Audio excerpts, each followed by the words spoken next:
Morning, everyone. I wanted to talk to you a little bit about processing wood here and, tree cutting and show you some stuff and how they do it and things. So these people here seem to be a little more conservative and go in and cut the wood that they need, the big ones. Some of the people just clear cut the whole mountainside down and get rid of all the trees, making charcoal and just process the whole forest, which I really don't like. I understand they want to do that and make more money and, plant a cornfield or something. But anyhow, I love trees. So these people come in and walk back here and select the different trees. Mahogany is a real popular tree. We'll show you some of that probably here.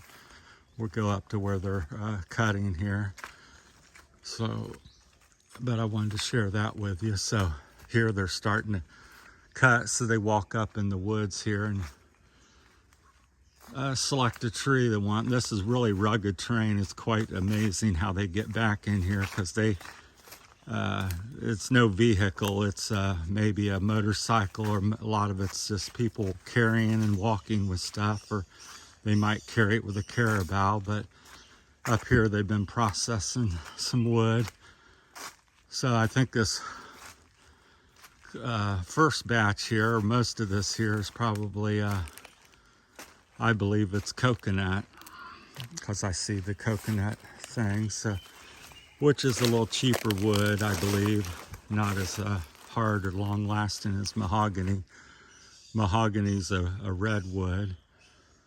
But I think most of this is coconut. So yeah, mahogany will be more this orangey red color, and then coconut's usually a little whiter. So, and then they don't have any mill back here.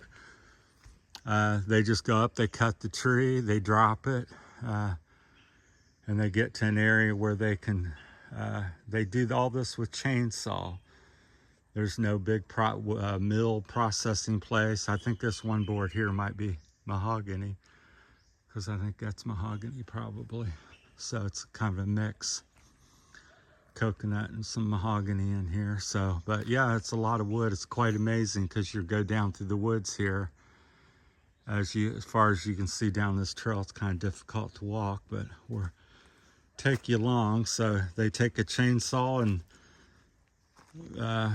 make a fairly square piece of wood out of it. These look like they're about 4 by 6, or 2 by 6, I should say. 2 by 4, 2 by 6 pieces. So yeah, very thick. Hard to walk with all the debris, but they just walk in the mountain and amazingly steep terrain, and you can see some of the trees they've cut up there. So I just thought it was real interesting. Wanted to share it with you.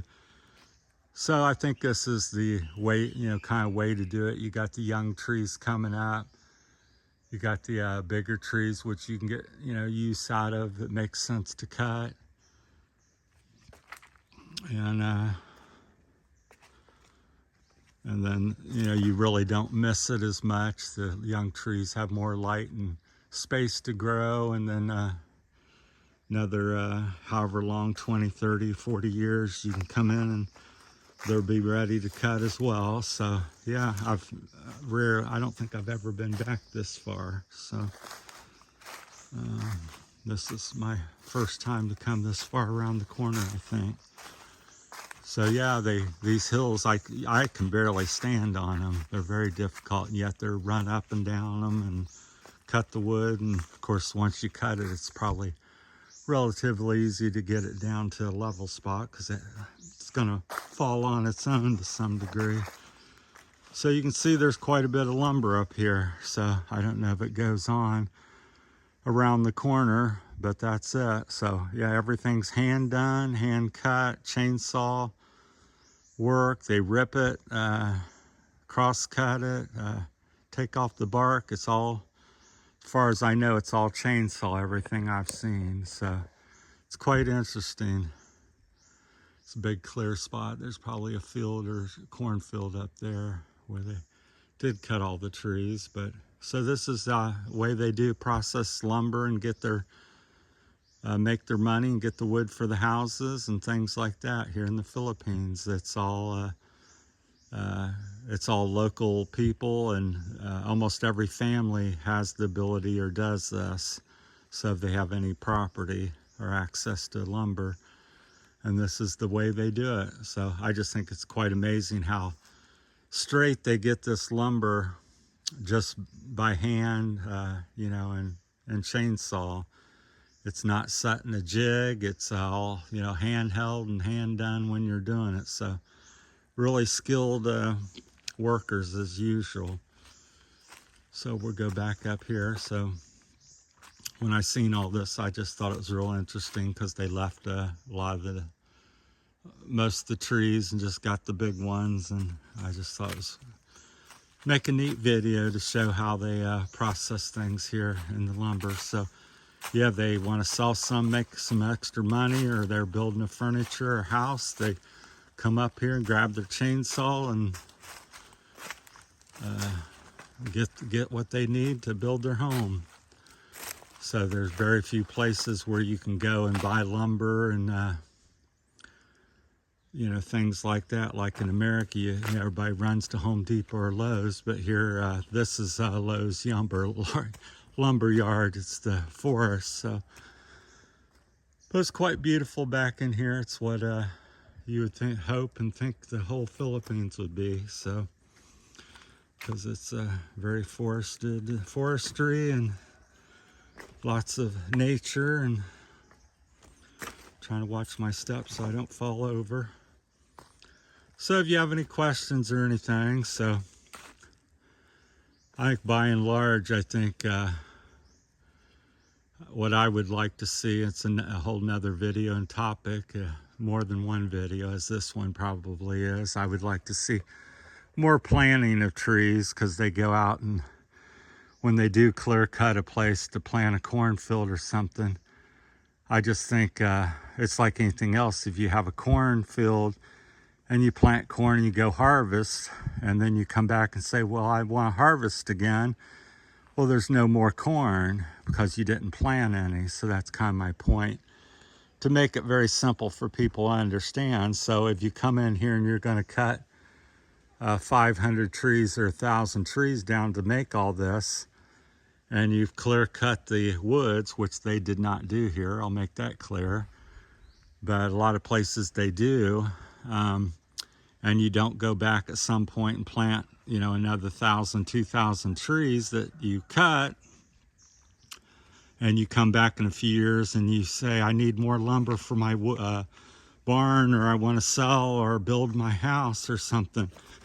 Well, just like the cornfield, there's not going to be any because nobody planted any. Because for nature on its own to reseed and redo a hill, you know, hundreds of hectares, it's take, you know, years and years. I'm not sure here because you have such a different growth rate than Ohio, but in Ohio it'd take 50 to 100 years. Here maybe it's 20, as little as 25 or 30 to 100 years as well. Like I said, I've only been here 13 months. So that's kind of my take. I wish people and the leaders, barangay captains, and different officials would, you know, mandate that if you're going to cut so many trees, you know, go out and plant some. And to me, it's also, you know, like I said, it's kind of a common sense thing. So if you went back and after you harvested the corn and you went back 6 months later to do your second harvest and there was no corn because you didn't replant. So the trees are the same way. So I know and did that because I'm a, you know, professional landscaper in America for 41 years. So that was part of my business, is buying and selling and grass and bushes and trees and watching the process. So that's just part of the cycle of life. So all right, I thank everybody for watching. Have a good morning. Like I said, it's January the 27th here, Saturday morning in the Philippines. I'm in Barotac, Viejo, Iloilo, Santo Tomas. have a wonderful weekend. Good morning to everybody, because back in America, if you're in America watching this, it's Friday night. So instead of Saturday morning, because you're about 12 hours behind me. So appreciate the new subscribers and all the good positive comments I've been getting from various ones. You know who you are. So appreciate it, and thanks for watching, everyone. Have a great weekend. Bye.